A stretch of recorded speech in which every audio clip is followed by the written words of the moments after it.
ଆଲୋଚନାର ବିଷୟବସ୍ତୁ ହେଉଛି ରାଜାଙ୍କ ଯୋଗ ଆତ୍ମମୁକ୍ତିର ଯୋଗ ଭାଗ 2। ଏ ବିଷୟରେ ଆଲୋଚନା କରିବା ପାଇଁ ଆମ ସହ ଅଛନ୍ତି ଭୁବନେଶ୍ୱର ଖଣ୍ଡଗିରିରୁ ମହେନ୍ଦ୍ରନାଥ ସ୍ୱାଇଁ। ବର୍ତ୍ତମାନ ମୋ ଭାଇଙ୍କୁ ଅନୁରୋଧ କରିବି ସେ ତାଙ୍କ ଆଲୋଚନା ରଖିବେ। ମହେନ୍ଦ୍ର ଭାଇ।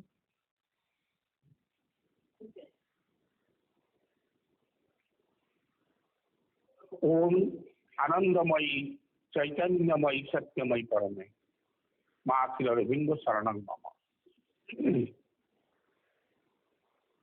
आज ऑनलाइन पाठचक्र रे योगदान करथिबा सब अपा भाई मान को नमस्कार। पाठचक्र संचालन करुवा आस्था को नमस्कार। मांकर अपार करुणारू आमे श्री अरविंद महाकाव्य मंत्रमयी सावित्री बुक 1 कैंटो 3 द जोग ऑफ द किंग जोग ऑफ द सोल्स डिलीज राजांकर जोग और आत्ममुक्तिर जोग राजांकर जोग बा आत्ममुक्तिर जोग यही संपर्क में थोड़े आलोचना करिके एवं आमे गत आलोचना रे अश्वपतिंकर जेतेबेले आत्मा मुक्त हो गले से जेतेबेले इग्नोरेंस भीतर मुक्ति पाइले एवं पशु चेतना मुक्त हो गले एनिमल प्रोपेंटिटी सेतेबेले तांकर परिवर्तन देखा गला। से परिवर्तन संपर्क में किसी आलोचना करथिले एवं आमे छाड़ी आलोचना टी को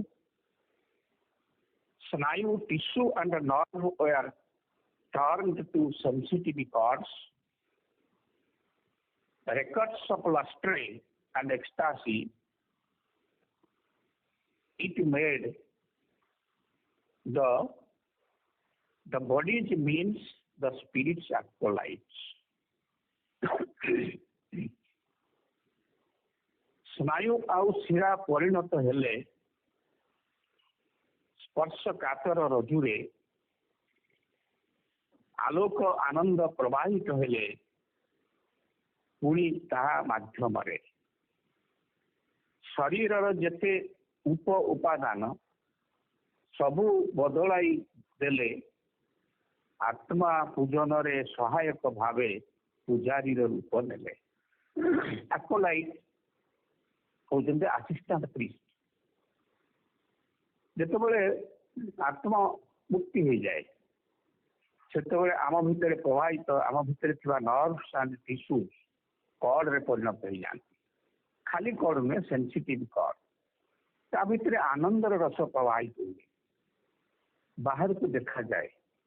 फल साधकर मुखमंडल चक्षुद्वय ता शरीर भी अन्य रूप धारण करे। सेठी ज्योति झलके कहीं ना स्नायु रे प्रवाहित होता आनंद आलोकर स्रोत। एवं तापर आमे आज आसीबा आ गोटे से प्रकार धारणा बा अश्वपति कौन कौन सब होउची जेतेबेले साधकर आत्ममुक्ति हुए से कौन अनुभव करती। अश्वपति तो समग्र मानव समाज प्रतिनिधि साधक मान प्रतिनिधि तांकर प्रारब्ध अभिज्ञता बहुत अच्छी। तो सीधा सड़क सी यही प्रकार श्री अरविंद कहते सी होती अमर पथर जाति। तेणु से अनुभूति मान भीतर आसूची जितेबाला से माँ भगवती सावित्री को कहते ये पृथ्वी अवतरण करंतु अवतार एटी पेज 25 रे गोटे शब्द अच्छी द गिफिन forefront of the night and the day. A gap was rent in the all-concealing heart. The conscious end of a being went rolling back. The landmark of the little person fell. The island ego joined its continent. Island ego joined its continent. तेणु जितेबाला soul release हो गला ये जो Griffin four front थिला सी बदली गला। ए Griffin शब्दटर अर्थ कौन? Griffin हूँ एक ग्रीक वर्ड एवं से ग्रिफिन एमती गोटे जीव श्री अरविंद तो ग्रीक भाषा सबू जानी पंडित तेणु से ग्रीक पुराण में वर्णित एक अद्भुत जीव जार निम्न भागटी सिंह पुणी सिंह देह लगे परी वक्ष एवं ऊर्ध्व बा मुखटी हूँ ईगल थंत भैया एमती अनेक परिकल्पना ग्रीक लिटरेचर अच्छी पुराण मानक अच्छी श्री अरविंद से सावित्री केतोटी नहीं। ग्रिफिन होती से प्रकार गोटे symbolic creature ancient Greek mythology रे a combination of a lion and powerful bird of prey that is eagle और भालचर। कहीं यार परिकल्पना करा ना लायन होची माटी उपरे भूभाग उपरे सबुठारु बड़ जीवटीए शक्तिशाली खूब द्रुत गति दौड़ी भी पारे किंग लाइक रॉयल प्रतीक रॉयलिटी प्रतीक एवं जहाँ जिते शक्ति कार्य शक्तिशाली कार्य होना कहीं से करते एवं ईगल बुड़ी पारे खूब बार्ड्स ऑफ प्रे से शिकारी पक्षी बहुत शक्ति से अंतरिक्षरे उड़ी पारे एमती गोटे जीवर सृष्टि कले ग्रीक पुराणकार माने जे जी स्वर्ग रे उड़ी पार एवं इति मर्त्य दौड़ी पार से जीवटी को लेकर जनक रथरे जोची देले श्री श्री अरविंद तो गोटे गोटे वार्ड पश्चात गोटे गोटे मिथ रखी माइथोलॉजी रखी से जोड़ी देले कहा रथरे ना गणेश ऑफ नेसेसिटी। ये गणेश ऑफ नेसेसिटी ना श्री अरविंद अन्यत्र लिखिं बुक 2 कैंटो 5 रे पेज 162 रे आनांके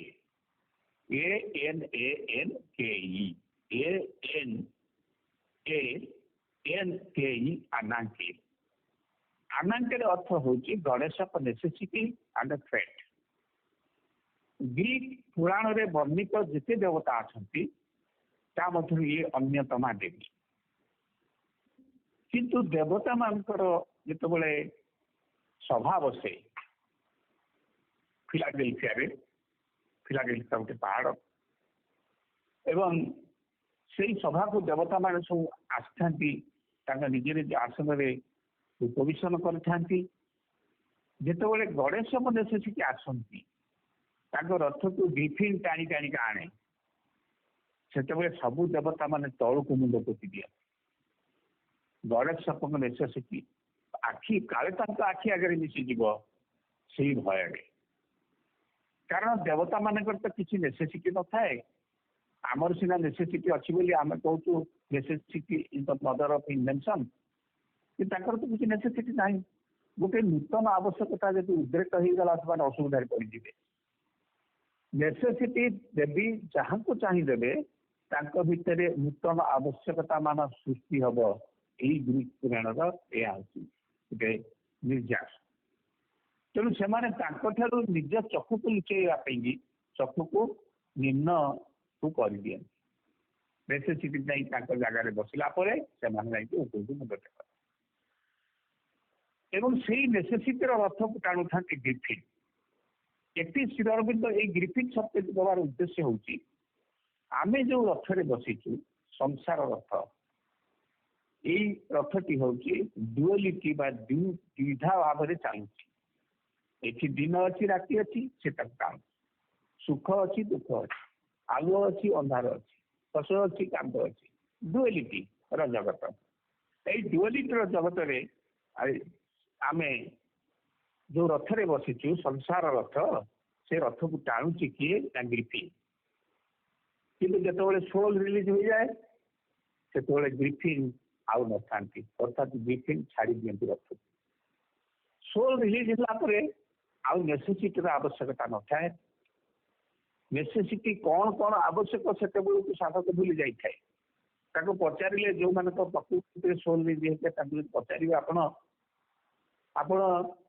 कौन चाहती नापी उत्तर शुणिला आश्चर्य हे मोर तो किसी आवश्यकता ना देवी कौन ना ये सब जिन गुड़ाक थुआई आप गोटे आज नौना ना ये जिन गुड़ाक मोर आवश्यकता बोलिकी तो मुझे मन करूना ये हुए उत्तर। अर्थात गणेश नेसेसिटी काम करूँ विथिन फोर फ्रंट चली जाए बदली जाए अर्थात रथ को सी टाणु न थाए। तेणु यही रथटी मो बोथ अंतरिक्ष उड़ी पार कहीं अच्छी ईगल हंट एवं मर्त्य को आसीपर मर्त्य दौड़ी पार कारण पक्षी लगी सिंह अच्छा। गणेश necessity both earth and heaven दीटा जाकर बुली था। अर्थ को आसीगले आमर नेसेसिटी बढ़ी जाए जिते जार नेसेसिटी बहुत बोलिकी जड़े मन करे ही और सी under the clutches of the griffin griffin clutch सी रही GRIFIN यही शब्दटी की तर्जमा कर अर्थ होमती अनेक शब्द साहित्य भितर अच्छी आम समय क्रमे आलोचना करवा। श्री अरविंद गोटे शब्द भितर गोटे कहानी रचना कर गोटे रखी मीथ की भितर रखी आमको ये जिनस गुड़िक साहित्य उन्मोचित करने पड़ो। Such griffin, as Sri Aurobindo says, is at the forefront of this world of duality. Our world of night and day, carrying everything that is determined by the laws of necessity and fate. Laws of necessity and fate गोटे अच्छी जदि आम तो अति आपणार करके necessity रखी तार किसी आवश्यकता सी अनुभव करूना अर्थ से गोटे बोपाटी आम तो कहीदेलु पूरा पूरी आमर एथिक्स रे necessity is the mother of invention तार ऊपर आम आगू चली कि डुअलिटीर वर्ल्ड रे अश्वपति सोल रिलीज हो ग्रिफिन छाड़ी पलि गला आउ भितर यही जो जिनसर आवश्यकता भाग्य ये दुईटा आवश्यकता होना भाग्य भी चलीगला दुईटा भी चलीगला फल कौन है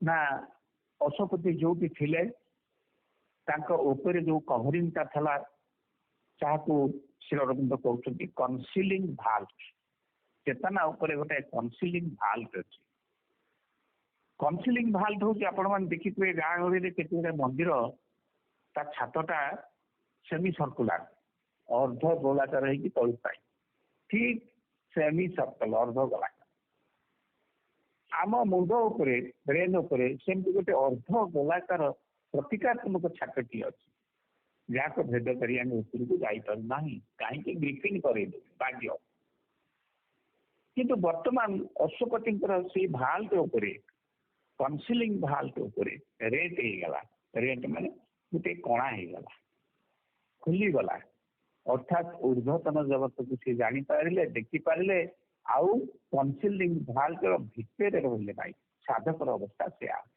आपण मैंने अपा भाई मैंने अनुभव करते जिते कनसिलिंग भाल्वटा खुली जाए ता पूर्व आमर आवश्यकता कौन अच्छी बोली आम जापर न था एवं ता पूर्व भाग्य आमको छाड़ी चल जाए ये होगला कौन हुए the conscious end of being went rolling back आम भितर जो कॉन्शियस एंड ऑफ बीइंग रही आम सब सचेतन सत्ता भितर गोटे सचेतनता अच्छी कौन करवा कौन न करवा किंतु जिते नेसेसिटी आउ ना फेट भी आउ काम करूना तेणु कॉन्शियस एंड ऑफ बीइंग भितर को चली जाए मोर आवश्यकता कौन मुझे अनुभव करूना मोर केवल आवश्यकता हूँ परम प्रभुंर आलोक से आवश्यकता व्यवहृत होता यंत्र मैंने कहीं फोर फ्रंट रही से भीतर को संपुक्त हो गले अर्थात पशुपतिଙ୍କର परिवर्तन है कौन ना सी आउ साधारण लोक रही ना साधकर यही अवस्था आसिले सी आउ साधारण लोक रहे ना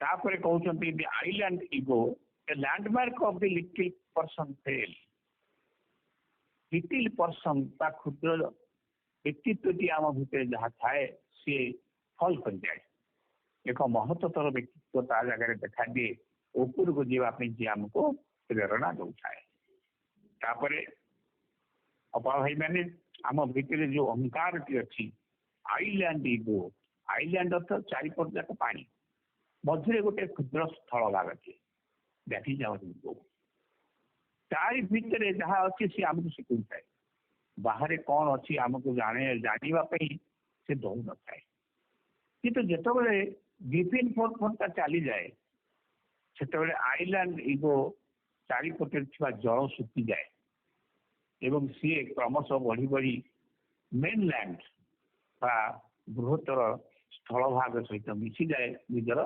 निजत्व हराए आउ तार सत्ता रहे ना तेणु इगो जीवा पूर्व आमर सोल रिलीज हवार आवश्यकता अच्छी भाई मैंने जो साधना करें पूर्ण जोगरे आमको ग्रिफिन फोर फ्रंट को दूरी रहा पड़ो से नेसेसिटी रथरे बसिक आमको भोगवा हेबना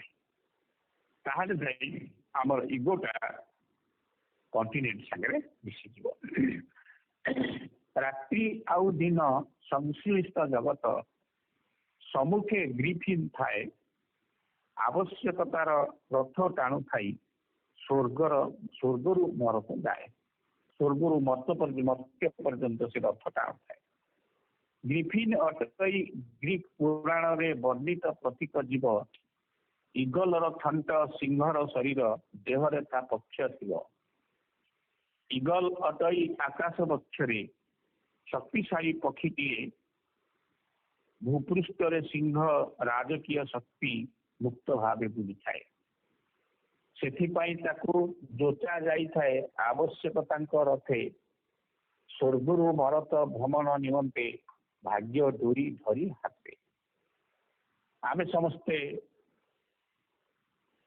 आरी कबल रे ग्रिफिन कबल रे अच्छे पशुपति सोल रिलीज हो जाए से कबल रे नहांती अर्थात भाग्य आवश्यकता देवी ठारू से मुक्त हो जाइछंती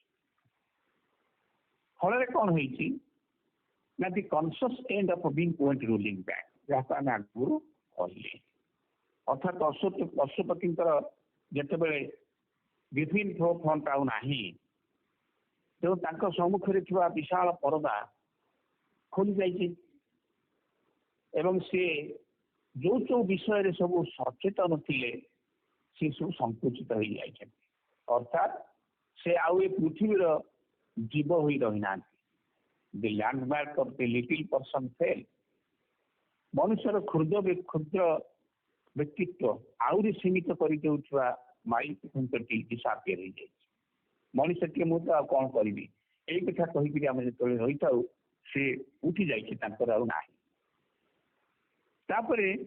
आउ गोटे चमत्कार कथा श्री अरविंद लिखिं पेज 25 से 28 30 लाइन रे से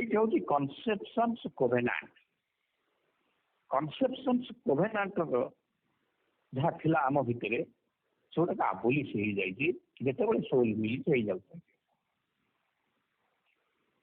एपर्यंत पशुपति जो भाव में चिंता करते कनसीव करुले से समस्त आबोलिश हो जाए वाइप आउट हो जाए पोछी हो जाए एवं कोवेनांट अर्थ हूँ एग्रीमेंट श्री अरविंद कहती जेपर्यंत आम आमर अहंकार चारिपटे बुलुवा से पर्यंत सोल बा आत्मार यही एग्रीमेंट बा चुक्तिनामा बा treaty with the science of nature बलवत्तर रही आत्मा को गोटे रिगरस क्लज ये जो एग्रीमेंट श्री अरविंद कहते से गोटे रिगरस क्लज अच्छी एग्रीमेंट तो विभिन्न क्लज थाए ଯେ କାମ କରିବ କେତେ ଦିନ ଭିତରେ ସାରିବ କଣ କରିବ ତା ଭିତରେ ଯଦି ମଜୁରୀ ବଢିଗଲା ତାକୁ ଦିଆହବ କି ନାହିଁ ଏଗ୍ରିମେଣ୍ଟରେ ବହୁତ କ୍ଲଜ ଥାଏ ଶେଷରେ ଥାଏ ଯଦି କାମ ନ କରିବ ତାପରେ ଏତିକି ଜୋରିମାନା ହବ ଏଗୁଡ଼ିକ ରିଗରସ୍ କ୍ଲଜ ସେମିତି ଯୋଉ ଏଗ୍ରିମେଣ୍ଟଟି ଚୁକ୍ତିପତ୍ରଟି ହେଇଛି ମଣିଷ କରିଛି ସୋଲ କୁ ବାନ୍ଧି ରଖିବା ପାଇଁ ଏଠି ତାର ରିଗରସ୍ ଏଲିମେଣ୍ଟଟା ହଉଛି କଣ ନା soul has agreed to be subjected to the way that nature works ପ୍ରକୃତି ସହିତ soul ବାନ୍ଧି ହେଇଯାଇଛି ତାକୁ ଛାଡ଼ିକି ଯାଇପାରୁ ନାହିଁ କିନ୍ତୁ ଯେତେବେଳେ soul ରିଲିଜ୍ ହେଇଯାଏ ମୁକ୍ତ ହେଇଯାଏ ସେତେବେଳେ ଏଇ ଏଗ୍ରିମେଣ୍ଟଟି ଚୁକ୍ତିପତ୍ରଟି ଆନ୍ୟୁଲ ହେଇଯାଏ କ୍ୟାନସେଲ ହେଇଯାଏ ଆଉ soul ମୁକ୍ତ ହେଇଯାଏ सोल मुक्तिर यही लाइन टी कही सोल मुक्ति पाइब केतबळे रिलीज हम केतबळे ना प्रकृति सहित जो एग्रीमेंट टी करछि से एग्रीमेंट टा कैंसिल हो सोल को एथिक एग्रीमेंट करके बांधी रखिया उद्देश्य करा श्री अरविंद अन्यत्र लिखंती जे मन प्राण शरीर उन्नति दरकार तार वृद्धि दरकार वर्धन दरकार जदि से बढ़िबो नहीं जदि सोल एठी न रहे तेना सोल सब इच्छा करते खसी चलिया किंतु एठी विवर्तन रे मन प्राण शरीर वर्धन आवश्यकता थिबारु परम प्रभु सोल को एठी बांधी दी थांती नेचर सहित बा सी रहिले ये बढ़ी पारिबे न रहिले ये बढ़ी पारिबे ना सेति पई आकु एठी बांधी दी अछि एवं जेतेबेले अशुपति सोल रिलीज हो गला जो साधक मान अशुपति साधक सोल रिलीज हो जाए से सोल आउ बांधी रहे ना अर्थात से मुक्त हुए एवं मुक्त सोल कार्यकलाप करने को आरंभ करे फल कौन है ना आम भितर जो जिन गुड़ाक आमको पछक टाणिक धरे आम भितर बहुत बाधा अच्छी विघ्न भी अच्छी श्री अरविंद कहते ग्रे इनहिबिशंस अनेक बाधा विघ्न आम भितर अच्छी एवं से बाधा विघ्न को आम धरिक चलीचे सी आमको पछक टाणुचे आम जानूचे कि छाड़ी पारना कथा कहला बेले काम कला बेले आम भावु आम संकुचित हो जाऊ काले मो पार्टी भूल कथा बाहर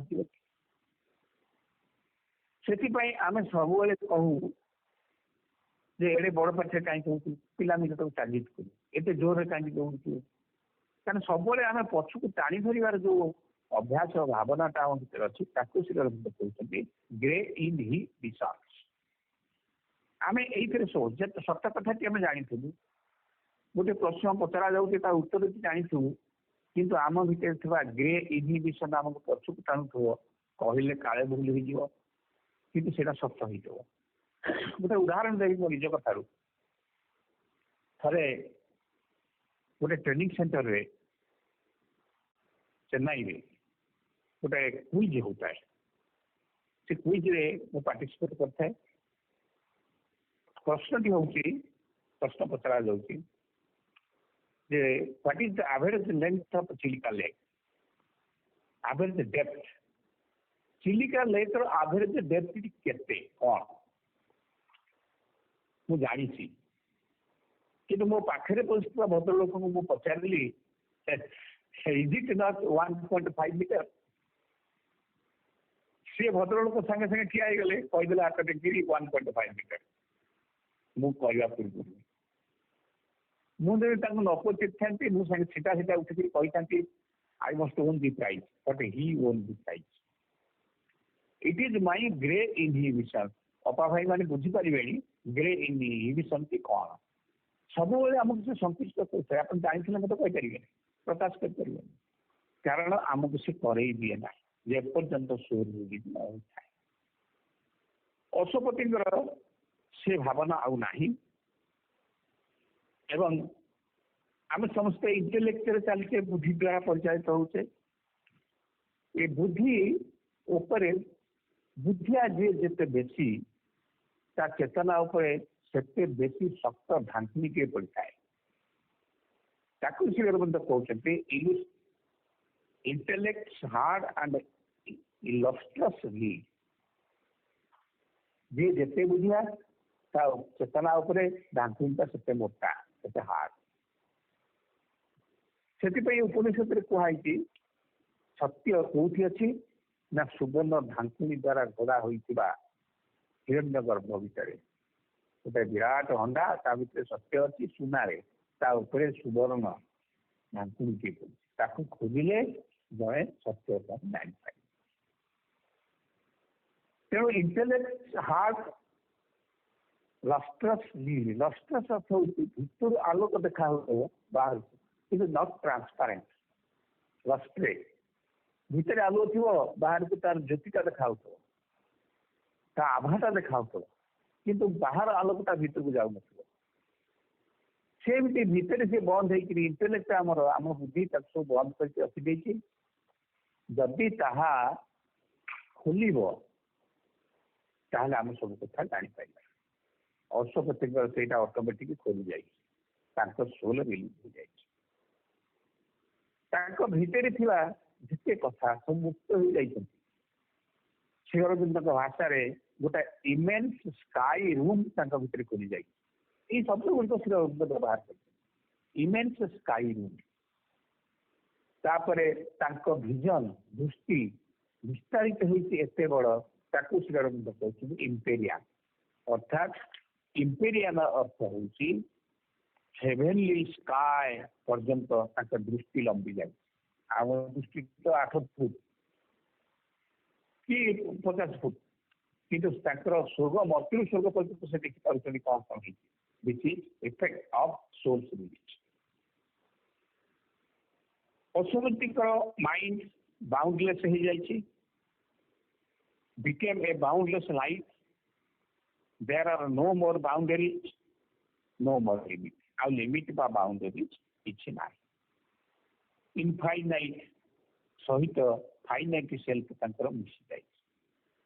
ଅର୍ଥାତ୍ କେତେ ଉନ୍ନତତର ସୋପାନରେ ସେ ପହଞ୍ଚି ଯାଇଛନ୍ତି। ଫଳରେ ଶ୍ରୀ ଅରବିନ୍ଦଙ୍କ ଅପୂର୍ବ ଭାଷା, he made of a miracle a normal act. ସିଏ ଆମେ ଯୋଉଗୁଡାକ ମିରାକିଲ କହୁଛୁ, ଆମେ ଯାହାକୁ ସବୁ ମିରାକିଲ କହୁ, ଆଶ୍ଚର୍ଯ୍ୟର କଥା, ସେଗୁଡାକ ତାଙ୍କର ନର୍ମାଲ ଆକ୍ଟ ହେଇଯାଇଛି। ସେ କଥାକେ ଯାହା କହୁଛନ୍ତି ଆମକୁ ମିରାକିଲ ଭଳିଆ ଲାଗୁଛି। ଆମକୁ ଯୋଉଗୁଡାକ ମନସ୍ତରରେ ମିରାକିଲ, ଆମେ ଯାହାକୁ ନ କରିପାରିବା, ଯଦି ଜଣେ କରିଦେଲା ଏଠି ଯେ ମିରାକିଲ, କିନ୍ତୁ ତାଙ୍କର ସବୁ କଥା ଗୁଡାକ ମିରାକିଲ ହେଇଯାଇଛି। କାହିଁକି ନା ସିଏ ଆଉ ଏମିତି ଏକ ଜଗତରେ ପହଞ୍ଚିଛନ୍ତି, ସେହି ଜଗତରେ ଏଇ ଘଟଣା ଗୁଡ଼ିକ ଅବଲୀଳା କ୍ରମେ ଘଟେ।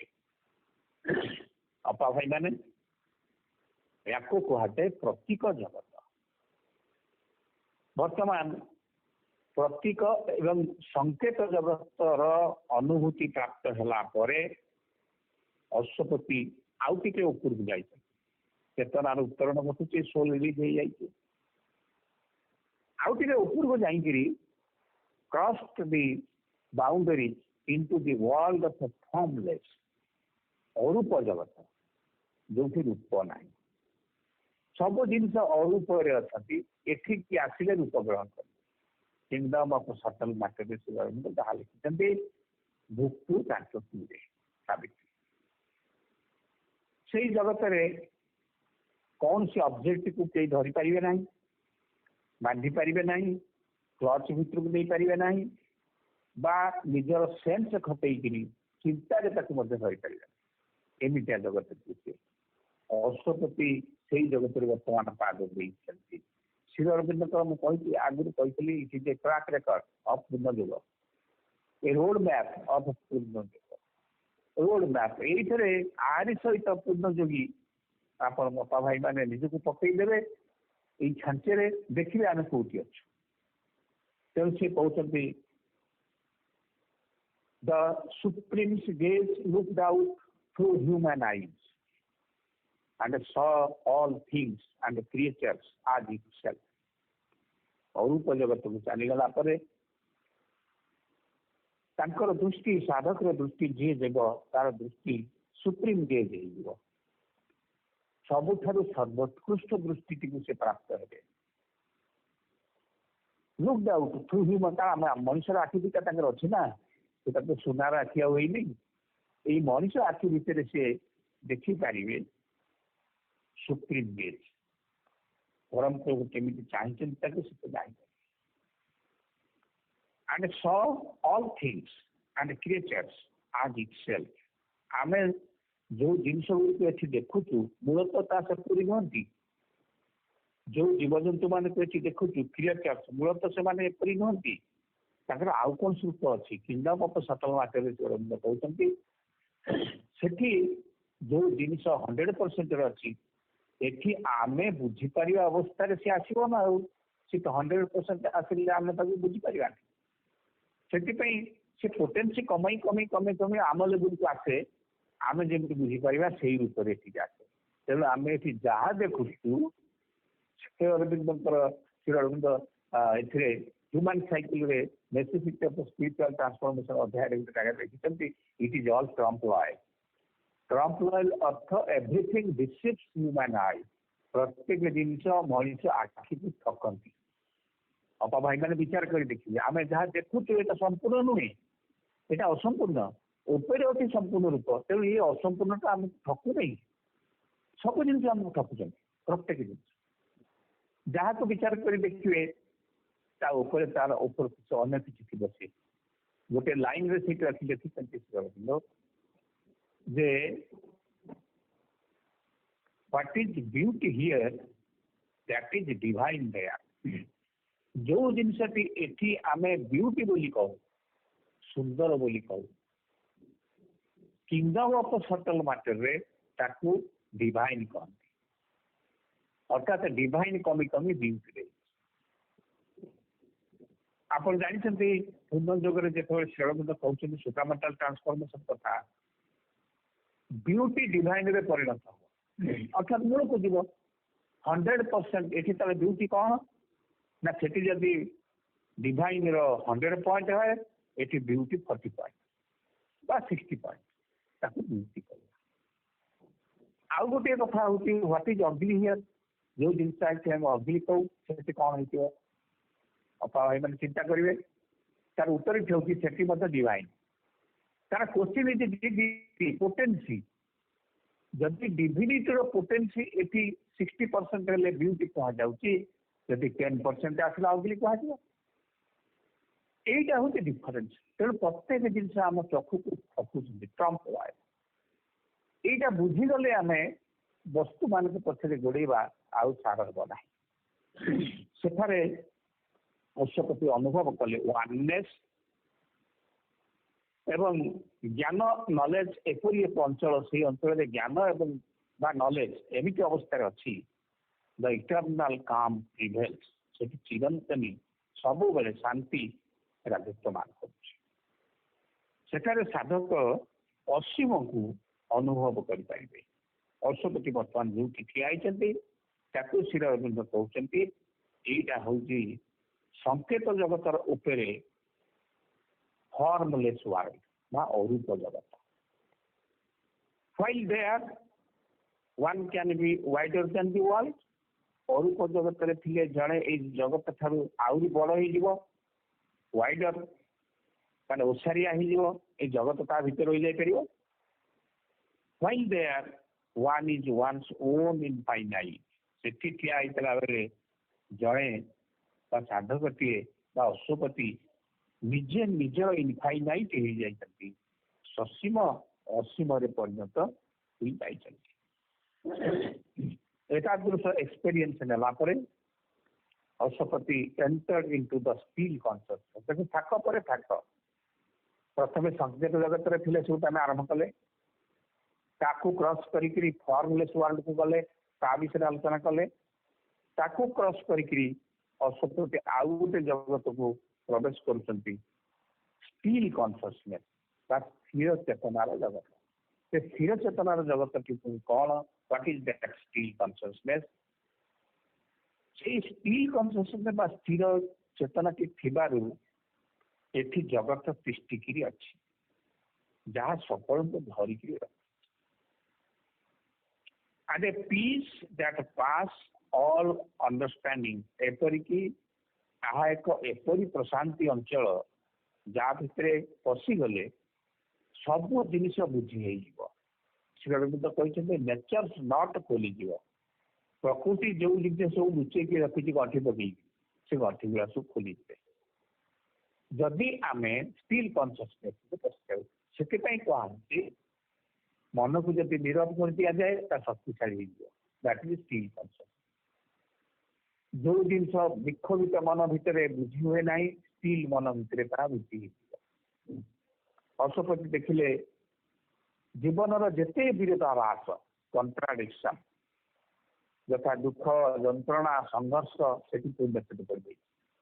କାହିଁକି ନା ଅଲ୍ କଣ୍ଟ୍ରାରିଜ୍ ପ୍ରିପେୟାର୍ସ ହର୍ ହାରମୋନି। ଅଲ୍ କଣ୍ଟ୍ରାରି ଯେତେ କଣ୍ଟ୍ରାରି ଆମେ କହୁଛୁ ସେ ତାଙ୍କୁ ହାରମୋନି ପ୍ରିପେୟାର କରୁଛନ୍ତି। ପ୍ରିପାରେସନ ହେଇଗଲେ ଆଉ କଣ୍ଟ୍ରାରି କୁହାଯିବ ନାହିଁ। ସକଳ ବିରୋଧାଭାସ our life is a paradox with God for କି।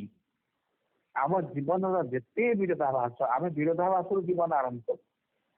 କାହିଁକି ନା ଏ ବିରୋଧାଭାସକୁ ଧରିକିରି ଚାବି କରିକିରି ପରମ ପ୍ରଭୁ ଆମ ଜୀବନକୁ ଉପରକୁ ଖୋଲିଥାନ୍ତି ନଉଥାନ୍ତି। ଯଦି ପିଲାଟିକୁ ଖାଇବାକୁ କହିବ ସେ ମନା କରିବ ତୁ କରିବ। କିନ୍ତୁ ସେଇ ପିଲା ଗୋଟେ ଦିନ ଆସିବ ଏମିତି ଖାଇବ ଯେ ଆପଣ ଆଶ୍ଚର୍ଯ୍ୟ ହେବେ। ଯୋଉ ପିଲା ପଢୁନାହିଁ ବୋଲି ଆପଣ ତାକୁ ଧରିକି ବସୁଛନ୍ତି ସେ ଦିନେ ଏମିତି ପଢିବ ଆପଣଙ୍କୁ ପାଠ ପଢେଇବ। ଯୋଉ କାମ ମୋ ଦ୍ୱାରା ଅସମ୍ଭବ ବୋଲି ଆମେ କହୁଛୁ ବିରୋଧାଭାସ ଦେଖିବେ କିଛି ଦିନ ପରେ ସେଇ କାମ ଆପଣଙ୍କ ଦ୍ୱାରା କିଏ କରେଇ ନେଇ। କାରଣ ବିରୋଧାଭାସ ଅସମ୍ଭବଟି ହେଲା ଚାବି ଏବଂ ପରମ ପ୍ରଭୁ ସେଇ ଚାବି କାଠିକି ଧରିକିରି ଆମକୁ ଚଲଉଛନ୍ତି ଏବଂ ଆମକୁ କହୁଛନ୍ତି ତୁ ବିରୋଧାଭାସରୁ ଆରମ୍ଭ କରୁଛୁ ତ ମୁଁ ତୋତେ ଠିକ ବାଟ ଦେଇ। ଆପଣ ମାନେ ଜାଣିଛନ୍ତି ରତ୍ନାକରଙ୍କର କଥା। ଦସ୍ୟୁ ରତ୍ନାକର ଯେତେବେଳେ ସେ ବୁଝିପାରିଲେ ମୁଁ ଖରାପ କାର୍ଯ୍ୟ କରୁଛି ନାରଦଙ୍କ ଠାରୁ, ନାରଦ କହିଲେ ତମେ ତାହେଲେ ରାମ ନାମ ଜପ କର ବାଟ ସେଇଆ ଆଉ କିଛି ନାହିଁ। ନା ରାମ ନାମ ମୁଁ ତ ଜପ କରିପାରିବେନି ମୁଁ ସେ ନାଁ ଶୁଣି ନେଇ କେବେ। ନା ତାହେଲେ ବିରୋଧାଭାସରୁ ଆରମ୍ଭ କର। କଣ ରାମ ରାମ ରାମ ରାମ ରାମ ରାମ ରାମ ରାମ ହଉ ରାମ ରାମ ହେଇଗଲା। ସେଥିପାଇଁ ଆମ ଜୀବନଟା ଗୋଟେ ବିରୋଧାଭାସ। Our life is a paradox with God. ଭଗବାନ ଏଇଟା କରିଛନ୍ତି ପାରାଡକ୍ସରୁ ଆରମ୍ଭ କରି ଆମକୁ ସିଧା କରିବା ପାଇଁ ତାକୁ ଚାବି କରି ଆମକୁ ଚଲଉଛନ୍ତି। ଏଇ ଜଗତରେ ସେଇ କଣ୍ଟ୍ରାଡିକ୍ସନ ଗୁଡାକ ଆଉ ରହିଲା ନାହିଁ। ସିଧା ସିଧା ଜିନିଷ ସବୁ ଆସିଲା ଅର୍ଥାତ୍ ସେଠି ପାରାଡକ୍ସର ଆବଶ୍ୟକତା ହେଲା। ସେଠାରେ ତାଙ୍କ ନିଜ ରିଅଲ ଲାଇଫକୁ ସେ ଦେଖିଲେ, ସାଧକ ଦେଖିଲେ, ତାର ଅରିଜିନକୁ ଦେଖିଲେ, ଆତ୍ମାର ଉତ୍ସକୁ ଦର୍ଶନ କଲେ, ସତ୍ୟର ସ୍ଥିତି ଓ ତା ଜୀବନ ଏକ୍ସଟର୍ନାଲ ଅନନ୍ତଙ୍କ ମଧ୍ୟରେ କିପରି ଅଛନ୍ତି ତା ମଧ୍ୟ ଦେଖିପାରିଲେ। ସବୁ କଥା ସେଇଠି ସରିଗଲା। ଅଶୋପତି ଷ୍ଟିଲ୍ କନସିୟସନେସ୍ ଭିତରେ ଠିଆ ହୋଇ ପୃଥିବୀକି ଚାହିଁଲେ। ଏ ପୃଥିବୀ ଉପରେ ସେ ଦୃଷ୍ଟି ନିବେଶ କଲେ। ସେଇଠି ଠିଆ ହେଇକି ପୃଥିବୀ କେମିତି ଚାଲିଛି କଣ ଦେଖିଲେ। ଶ୍ରୀ ଅରବିନ୍ଦ ତାଙ୍କ ଅପୂର୍ବ ଭାଷାରେ ଲେଖିଛନ୍ତି ଏଇ ପୃଥିବୀ a small result of a stupendous course। ଏଇ ପୃଥିବୀରେ ଏତେ ଶକ୍ତି କାମ କରୁଛି ଏ ଶକ୍ତି ଗୁଡ଼ିକୁ ଯଦି କଣ୍ଟ୍ରୋଲ କରି ନ ଦିଆ ହଉଥାନ୍ତା ଆମକୁ ଭସେଇ ନିଅନ୍ତା। ଶ୍ରୀ ଅରବିନ୍ଦ ବୁକ୍ 7 କାଣ୍ଟ 5ରେ ଲେଖିଛନ୍ତି 528-29 ପୃଷ୍ଠାରେ ଆମର ଯୋଉ ଷଡ଼ଚକ୍ର ଅଛି 6ଟା ଚକ୍ର ଭିତରେ ଅଛି ଉପରେ ସହସ୍ର ଅଛି। ଆମେ ତାକୁ ଅନ୍ୟ ବାରାନ୍ତରେ ଆଲୋଚନା କରିବା। ମୁଁ ଖାଲି କହିଦେଉଛି ସେମାନେ ସବୁ ଗୋଟେ କଣ୍ଟ୍ରୋଲ ଟାୱାର। ପୃଥିବୀରେ ଏତେ ଶକ୍ତି ପ୍ରବାହିତ ହଉଛି ସେମାନେ ତାକୁ କଣ୍ଟ୍ରୋଲ କରିକି ଆମକୁ ଦଉଛନ୍ତି। ସିଏ ନଥିଲେ ଆମେ ଭାସି ଯାଆନ୍ତେନି କୋଉଟାରୁ, ଆମେ ତିଷ୍ଠି ରହିପାରନ୍ତେ ନାହିଁ ବୋଲି ସେ କହୁଛି। ଆମକୁ ସୁରକ୍ଷା ପ୍ରଦାନ କରିବା ପାଇଁ ପରମ ପ୍ରଭୁ ଆମ ସୂକ୍ଷ୍ମ ଶରୀର ଭିତରେ ଏଇ 6ଟି କେନ୍ଦ୍ର ସ୍ଥାପନା କରିଛନ୍ତି। ମୂଳାଧାର ଠାରୁ ସହସ୍ରାର ବା ଆଜ୍ଞା ଚକ୍ର ପର୍ଯ୍ୟନ୍ତ ଆଉ ମଧ୍ୟରେ ଯାହା ରହିଲା ଆପଣମାନେ ସେଇଟାକୁ ପଢିକିରି ବୁଝିଲେ ଦେଖିବେ। ଏବଂ ତା ଉପରେ ରହିଛି ସହସ୍ର ଦଳ 1000 ପେଟାଲ ଲୋଟସ୍। ଏଗୁଡ଼ା ସବୁ ପ୍ରତୀକ ଏବଂ ଶ୍ରୀ ଅରବିନ୍ଦ ତାକୁ ସବୁ ଏମିତି ଘାଣ୍ଟିଛନ୍ତି ଆଉ ଗୋଟେ କିଏ ଯେମିତି ଲେଖିନା। ସେ କହୁଛନ୍ତି ଗୋଟେ 1000 ପାଖୁଡା ବିଶିଷ୍ଟ ଗୋଟେ ପଦ୍ମ ଫୁଲ ଉପରେ ଅଛି। ସେ showing in one stem, ଗୋଟିଏ stem ଲାଗିଛି ତଳକୁ, ଗୋଟିଏ ଡେମ୍ଫ, ଗୋଟିଏ ନାଡ଼, ମଧୁମ ନାଡ଼, ତାରି ଉପରେ ସେ 1000 petal ଲୋଟସ୍ ଅଛି, ସେ ଶୋଇକି ପବନରେ ଦୌଡୁଛି। ଚମତ୍କାର ଉପମା। ତେଣୁ ପୃଥିବୀ କି ସେ ଦେଖିଲେ ମଣିଷ ପ୍ରକୃତିର ସାଧାରଣ ଯନ୍ତ୍ର ମାନେ ଏ ଉଚ୍ଚତର କଥା ବୁଝିପାରୁନାହାନ୍ତି, ଆଗକୁ ଅନଉନାହାନ୍ତି। ସେମାନେ ତାଙ୍କର କ୍ଷୁଦ୍ରତା ମଧ୍ୟରେ ଧାଉଁଛନ୍ତି, ଉପରେ ଠିଆ ହେଇଛନ୍ତି ତ ଆମମାନଙ୍କୁ ଦେଖୁଛନ୍ତି। ଅଶ୍ୱପତି ବହୁ ଉଚ୍ଚତାରୁ ଦେଖିଲେ ନିମ୍ନରେ ଏ ନ୍ୟୁ କ୍ରିଏସନ କାମ କରୁଛି, ତଥାପି ତା ଭିତରେ ଗୋଟେ ନୂତନ ସୃଷ୍ଟି କାର୍ଯ୍ୟରତ ସବୁବେଳେ। ମଣିଷକୁ ଉପରକୁ ଉଠେଇବା, ସୃଷ୍ଟିକି ଉପରକୁ ଉଠେଇବା, ସଂସାରକୁ ଉପରକୁ ଉଠେଇବା, ଏଇ କଥାଟି ସେମାନେ ସବୁବେଳେ କରୁଛନ୍ତି। A transfiguration in the mystic death, a happier cosmic working could begin and fashion the world shape in him anew. ଗୋଟେ ନୂତନ କଥା ଏଠି ହଉଛି ଟ୍ରାନ୍ସଫିଗରେସନ। ଟ୍ରାନ୍ସଫିଗରେସନ ଅର୍ଥ ରୂପ ବଦଳିଯିବା, ନୂଆ ନୂଆ ରୂପ ମାନେ ଆସିଯିବା, ଭିତରୁ ଦେଖିକିରି ବାହାରକୁ ଚିହ୍ନିବା, ବାହାରକୁ ଦେଖିକିରି ଆମେ ଭିତରକୁ ଚିହ୍ନୁଛୁ। ଲୋକଟି ଏମିତି ହେଇଥିବ, ରୂପ ଠିକ ଭଲ ପୋଷାକ ପିନ୍ଧୁଛି, ଭଲ କଥା କହୁଛି, ବନେଇ ଚୁନେଇକି କହିପାରୁଛି, ଭଲ ବକ୍ତୃତା ଦେଇପାରୁଛି, ହয়তো ସେ ତା ଭିତରଟା ବଢିଆ ହେଇଛି, ଭଦ୍ର ସେ ଭିତରେ ସେ ଭଦ୍ର ନାହିଁ। କିନ୍ତୁ ଯେତେବେଳେ ଟ୍ରାନ୍ସଫିଗର ହେଇଯିବ, ଉପରଟା ଅସୁନ୍ଦର ଦେଖା ହଉଥିବ ବରଂ, କିନ୍ତୁ ଭିତରଟା ଆମେ ଦେଖି କହିଦେବୁ ଏତେ ସୁନ୍ଦର ଲୋକ। ତା ଅର୍ଥ ଏଇଆ, ଅସବକୁ ଉପରୁ ସେୟା ଦେଖୁଛନ୍ତି। ଏ ହାପିୟର କସ୍ମିକ ୱାର୍କିଂ କୁଡ୍ ବିଗିନ୍, ଗୋଟେ ହାପିୟର ବିଶ୍ୱଗତ ଭାବରେ ସାର୍ବଜନୀନ ଭାବରେ ଗୋଟେ କାର୍ଯ୍ୟ ଚାଲିଛି ମଣିଷକୁ ଉପରକୁ ଉଠେଇ ନେବା ପାଇଁ। ଗୋଟିଏ ଧାଡି ଶ୍ରୀର God found in nature, nature fulfilled in God. ଏଠି ଯୋଉ କାମ ହଉଛି, ପ୍ରକୃତି ଭିତରେ ଭଗବାନ ନିଜକୁ ଦେଖୁଛନ୍ତି ଏବଂ ନେଚର ଭଗବାନଙ୍କ ଭିତରେ ଫୁଲଫିଲ୍ ହଉଛି, ପରିପୂର୍ଣ୍ଣତା ଲାଭ କରୁଛି। ଏ ଦିଟା ମ୍ୟୁଚୁଆଲ ଅଣ୍ଡରଷ୍ଟାଣ୍ଡିଂ ଭିତରେ ଏଠି କାମ କରେ। ଫଳରେ ପଶୁପତିଙ୍କର ସୋଲ, ମାଇଣ୍ଡ, ହାର୍ଟ ବିକେମ୍ ଏ ସିଙ୍ଗଲ ସନ୍। ହିଜ୍ ସୋଲ, ମାଇଣ୍ଡ, ହାର୍ଟ ବିକେମ୍ ଏ ସିଙ୍ଗଲ ସନ୍। ଆମର ହବ, ଆମେ ଯଦି ଏଇ ବାଟରେ ଚାଲିଥିବା, ଆମର ହେଲାଣି କି ନାହିଁ, ଆମେ ଅପା ଭାଇ ମାନେ ଏଇ ଛାଞ୍ଚରେ ପକେଇଦେବେନି। ପଶୁପତିଙ୍କର ଆତ୍ମା, ତାଙ୍କ ମନ, ତାଙ୍କ ହୃଦୟ ଗୋଟେ ସିଙ୍ଗଲ ସନରେ ପରିଣତ ହେଇଗଲେ, ସମସ୍ତେ ସୂର୍ଯ୍ୟ ଆଲୋକିତ, ଆଉ ଅନ୍ଧକାର ନାହିଁ। ଓନ୍ଲି ଲାଇଫ୍ସ ଲୋୟର ରିଚେସ୍ ରିମେନ୍ ଡିମ୍। ଜୀବନର ନିମ୍ନତମ ରାଜ୍ୟରେ ଯାହା ସବୁ ଅଛନ୍ତି ସେଇମାନେ ଟିକେ ନିଷ୍ପ୍ରଭ ଦେଖାଯାଉଛନ୍ତି, କିନ୍ତୁ ଅନ୍ୟ ଗୁଡାକ ସବୁ ଠିକ ବାଟରେ ଚାଲିଛନ୍ତି। ତାପରେ ଯାହା ହେଲା ଗୋଟେ ଅଦ୍ଭୁତ କଥା, ଶ୍ରୀ ଅରବିନ୍ଦ କହୁଛନ୍ତି, the uninspired knowledge sat enthroned within। ସବୁ ମଣିଷଙ୍କ ଭିତରେ, ସାଧକ ଭିତରେ ଗୋଟେ ଇନ୍ସପାୟାର୍ଡ ନଲେଜ ଅଛି, ସେ ସବୁବେଳେ ଆମକୁ ପ୍ରରୋଚିତ କରୁଛି, ଇନ୍ସପିରେସନ ଦଉଛି। ଆମ ଭିତରେ ସେ ବସିଛି, ଏନ୍ଥ୍ରୋନ୍ଡ ସିଂହାସନ ଉପରେ, ହୃଦୟରେ ବସିଛି। whose second illumined more than reason's years। ଆମେ ରିଜିନ୍ ବା ବୁଦ୍ଧିରେ ଯୋଉ ବର୍ଷ ଖର୍ଚ୍ଚ କରି ଯାହା ନ କରିପାରିବା, ସେଞ୍ଚୁରୀ ଖର୍ଚ୍ଚ କରିକି ଯାହା ନ କରିପାରିବା, ଗୋଟେ ସେକେଣ୍ଡରେ ସେ କାମକୁ ସେ କରିଦେଉଛି। କାରଣ ସେ ଇନ୍ସପାୟାର୍ଡ knowledge. as if a pointing ascent upon truth। ଯେମିତି ଦେଖା ହଉଛି, ତାକୁ ଦେଖିଲେ ମନେ ହଉଛି ସେ ଇନ୍ସପିରେସନକୁ, ଯେମିତି ସେ ଆଙ୍ଗୁଠି ଦେଖେଇକିରି କହୁଛି ଏ ହଉଛି ସତ୍ୟ, ସିଆଡକୁ ଆଙ୍ଗୁଠି ତୋଳି ଦଉଛି। and like a sky flare showing all the ground। ବହୁ ଉଚ୍ଚରେ ଉଠୁଥିବା ସଞ୍ଚାଳ, ସ୍କାଇ ଫ୍ଲାୟାର, ଯିଏକି ତଳକୁ ଦେଖୁଥାଏ କୋଉଠି ମାଛ ଅଛି, କୋଉଠି ବେଙ୍ଗ ଅଛି, ସର୍ଟ କିଣି ଝାଇଁକିନି ତଳକୁ ଆସିବ, ଧରିକି ଚାଲିବ।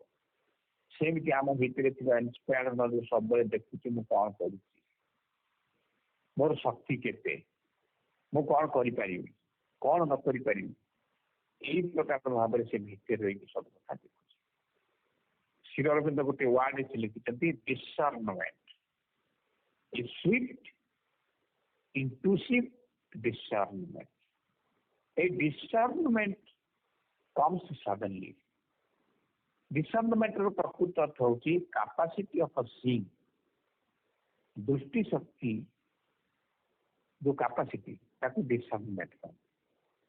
ଯେତେବେଳେ soul release ହେଇଗଲା ଅଶ୍ୱପତିଙ୍କର ବା ସାଧକଙ୍କର, ସେତେବେଳେ ତାଙ୍କର ଇନ୍ସପାୟାର୍ଡ ନଲେଜ ଭିତରେ ଖୋଲିଗଲା ଏବଂ ସିଏ ତାଙ୍କ ଦୃଷ୍ଟି ଶକ୍ତି ଏମିତି ମୁକ୍ତ ହେଇଗଲା ଯେ ଯୋଉ କଥା ସେ ଜାଣିପାରୁନଥିଲେ ବର୍ତ୍ତମାନ ଚାହିଁଦେଲେ ଦେଖିପାରୁଛନ୍ତି, ଚାହିଁଦେଲେ ସେ ଜାଣିପାରୁଛନ୍ତି ଜିନିଷଟି କଣ। ଅପା ଭାଇ ମାନେ ଗୋଟେ ଏଇଠି ଗୋଟେ ଶ୍ରୀ ଅରବିନ୍ଦଙ୍କର ଯୋଉ ପଦଟି ଅଛି 4-5 ବହି ତାକୁ ପଢିବା, ତାପରେ ବନ୍ଦ କରିବା। ଯେତେବେଳେ ଅଶ୍ୱପତିଙ୍କର ଏଇ ଦୃଷ୍ଟି ଖୋଲିଗଲା ତାକୁ ଆମେ ଦିବ୍ୟ ଦୃଷ୍ଟି ବି କହିପାରନ୍ତି। ଅଶ୍ୱପତିକୁ ଦିବ୍ୟ ଦୃଷ୍ଟି ପ୍ରାପ୍ତ ହେଲା, ଡିସର୍ଣ୍ଣମେଣ୍ଟ ପ୍ରାପ୍ତ ହେଲା। ଫଳତଃ ସେ ଗୋଟିଏ ଗ୍ଲାନ୍ସରେ ଆମେ ଯାହା ଦେଖିପାରୁନୁ ସେ ଦେଖିଦେଲେ। one glance could separate the true and false. true ସତ କଣ ମିଛ କଣ ସେ ଅନେଇ ଦେଲେ, ଏଇଟା ମିଛ କହିଦେଲେ ଏଇଟା ସତ।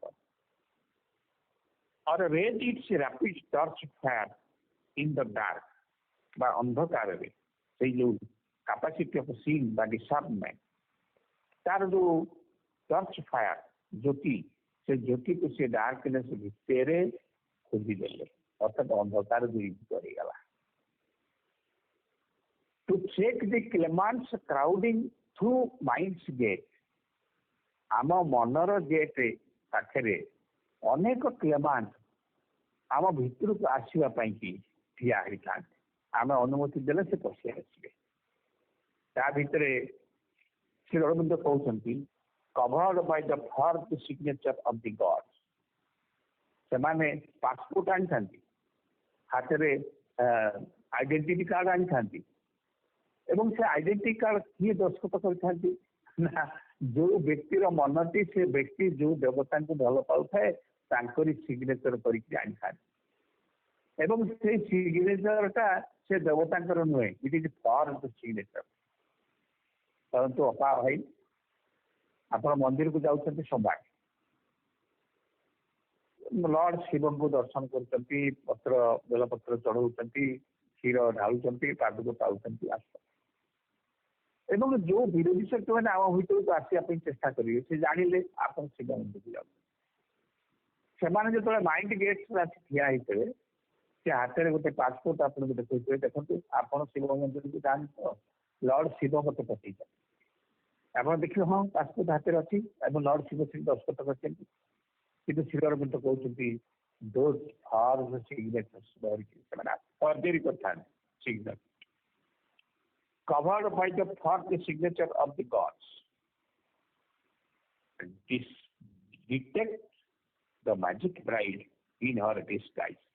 କିନ୍ତୁ ଯେତେବେଳେ ସାଧକର ଡିସର୍ଣ୍ଣମେଣ୍ଟ ଖୋଲିଯାଏ ଏମାନେ ଆସିକିରି ଠିଆ ହେଇଥାନ୍ତି ମ୍ୟାଜିକ ବ୍ରାଇଡର ରୂପ ଧରିକିରି। ମ୍ୟାଜିକ ବ୍ରାଇଡ ମାନେ ସେ ବ୍ରାଇଡ ନୁହନ୍ତି, ନବବଧୂର ବେଶରେ ଆସିଥାନ୍ତି। ମ୍ୟାଜିକ ବ୍ରାଇଡ ର ଦିଟା ଅର୍ଥ ହେଇପାରେ, ଗୋଟେ ନୂଆ ବୋହୂ ଭଳିଆ ସଜେଇ ହେଇ କଳା ଗଣ୍ଠି ପିନ୍ଧିକିରି ଭଲ ପାଟକିଏ ପିନ୍ଧି ଆସିକିରି ଠିଆ ହେଇଯାନ୍ତି, ଜଣେ ଦେବତାଙ୍କର ପାସପୋର୍ଟ ଧରିକିରି ଫର୍ଜରୀ ମୁଁ ତମ ଭିତରୁ ବିରୋଧ ଶକ୍ତି ମାନେ, ବା ଅନ୍ୟ ଅର୍ଥରେ ହେଇପାରେ ଗୋଟେ ଦରିଦ୍ର ବ୍ରାହ୍ମଣ ବେଶରେ ଆସିପାରନ୍ତି ବା ଗୋଟେ ଦରିଦ୍ର ଛିଣ୍ଡା ଲୁଗା ପିନ୍ଧିଥିବା ନାରୀ ବେଶରେ ଆସିପାରନ୍ତି। ମ୍ୟାଜିକ ବ୍ରାଇଡ ତେଣୁ ଯୋଉ ରୂପରେ ଆମେ ଯାହାକୁ ଭଲ ପାଉ ଯୋଉ ରୂପ ଟିକେ ସେଇ ରୂପରେ ସେମାନେ ଆସିକି ଠିଆ ହେଇଥାନ୍ତି ମାଇଣ୍ଡ ଗେଟ୍ରେ। ଡିଟେକ୍ଟ ଯଦି ଏଇ ଦୃଷ୍ଟି ପ୍ରାପ୍ତ ହେଇଯାଏ ସାଧକ ଯାହାକୁ ଡିସର୍ଣ୍ଣମେଣ୍ଟ ବୋଲି କହିଛନ୍ତି, ଡିସର୍ଣ୍ଣମେଣ୍ଟ ବିଷୟରେ ଆମେ ଆଲୋଚନା କରୁଛେ, ଯଦି ପାଇଥାନ୍ତି ତାହେଲେ ସେ ଅନେଇ ଦେଲେ one glance could separate true and false, ଯୋଉ ପ୍ରଥମ ଲାଇନଟି ପଢିଥିଲେ ସେଇଠି ସେ କାମ କରେ। detect the magic bride in her disguise, ଛଦ୍ମ ବେଶରେ ଠିଆ ହେଇଥିବା ମ୍ୟାଜିକ ବ୍ରାଇଡ ତାକୁ ଡିଟେକ୍ଟ କରିଦିଅନ୍ତି। ଡିଟେକ୍ଟର ମେସିନ ସବୁ ଲାଗିଲାଣି ଆଣିକି ସେ ଆଖି ଡିଟେକ୍ଟର କାମ କରିବ। ଡିସର୍ଣ୍ଣମେଣ୍ଟ ଆଇ ସେ ଦେଖି ଦିଅନ୍ତି ଇଏ ଗୋଟେ ଫର୍ଜରୀ ସିଗ୍ନେଚର ଧରିଛି। ଅଥବା scanned the apparent face of thought and life.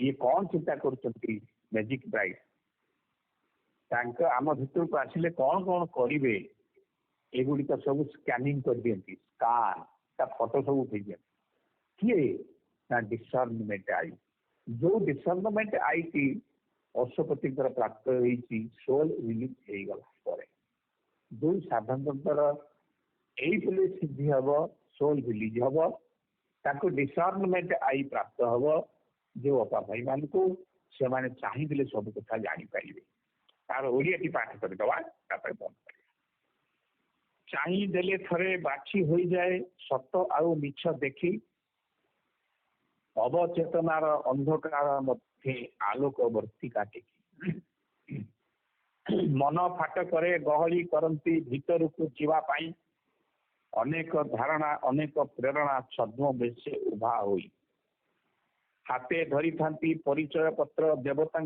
दस्तखते से ही दस्तखत नकली अटई सत बोली हुए फटे फॉर्थ सिग्नेचर सत बोली मन हम आमको से ही दिव्य दृष्टि चिन्ह पकाइला दैट डिसर्नमेंट आई रिकॉग्नाइज कुहुक बधु को देखी मैजिक ब्राइड को देखी चिंता आउ प्राण प्रायोजित मुख से चिंता आउ प्राणर जो मुखमंडल से प्रकृत मुख देखने प्रायोजित मुख अरेंज आगुरी आम कहूँ यहाँ प्रायोजित घटना अरेंज कराई प्रायोजित मुख भीतर फोटो को देखी तेनाली यही प्रकार भाव में अशोकती सिद्धि प्राप्त होती से स्टेप बाय स्टेप ऊपर को जाती श्री अरविंदर पूर्ण युगर यह एक ट्रैक रेकर्ड बा रोड मैप आमे माने अपा भाई माने जो माने एथे अच्छे आमे जदि यही प्रकार भाव में अनुशीलन करवा जाना अशोकती कौन प्राप्त होता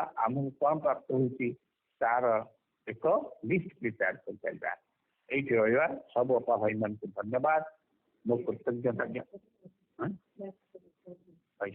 हाँ अपा भाई मान को धन्यवाद मो कृतज्ञता ज्ञापन करुच्ची ये विषय सरला ना आरथर को 22 तारीख बोध हुए ठीक से दिन आपको आम करवा आपण मैंने पढ़े निज ज्ञान आपण मैंने समस्ते ज्ञानी गुणी ज्ञानी भाव में ग्रहण करेंगे आपको भितर को ने आपको भितर को न भेजिले सावित्री भितर को प्रवेश करवा दूर हो पड़ो ओम आनंदमयी चैतन्यमयी सत्यमयी परम वंदे मातरम।